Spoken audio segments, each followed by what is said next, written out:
কোথায় আমরা আছি সেটা গুরুত্বপূর্ণ নয়, আমরা কি করছি। কলিযুগের প্রধান পন্থা ভগবানকে পাওয়ার হচ্ছে হরিনাম সংকীর্তন। হরের নাম হরের নাম হরের নামৈব কেবলম কলৌ নাস্তেব্য নাস্তেব্য নাস্তেব্য গতিরন্যথা। তাই আমরা যদি গৃহে থেকে হরিনাম করি তাহলে গৃহে থেকেই আমরা ভগবানকে লাভ করতে পারব। তো শ্রীমদ্ ভাগবতে ব্যাখ্যা করা হচ্ছে গৃহস্থ আশ্রমের প্রধান উদ্দেশ্য হচ্ছে ভগবানকে সন্তুষ্ট করা।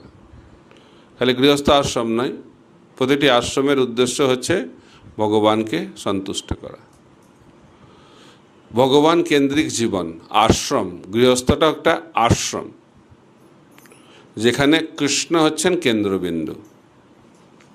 এই জগতে মানুষ নিজেকে কেন্দ্রবিন্দু করে জীবন নির্বাহ করে থাকে। ইংরেজিতে বলা হয় আই অ্যাম দ্য সেন্টার। এবং সেই জীবন হচ্ছে গৃহমেধি জীবন।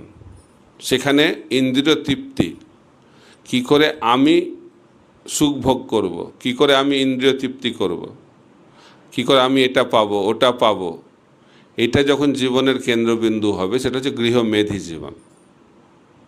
কিন্তু যখন আমরা ভগবানকে সন্তুষ্ট করার জন্য ভগবানকে কেন্দ্র করে জীবন নির্বাহ করব, সেটি হচ্ছে গৃহস্থ আশ্রম।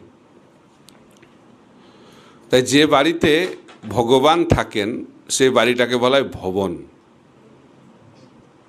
মায়াপুরে আছে অনেক ভবন, শঙ্খ ভবন, গদা ভবন, বংশী ভবন, ঈশ্বরদান ভবন, গীতা ভবন, নামহট্ট ভবন, এরকম ভবন। ভবন মানে মানে হচ্ছে ভগবান।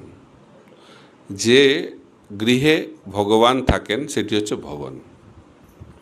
কিন্তু সেই গৃহ থেকে যদি ভগবানকে বাদ দিয়ে দেওয়া হয়, ভবন থেকে ভকে বাদ দিয়ে দেওয়া হলো, তাহলে কি হবে? ভবনটা বনে পরিণত হবে।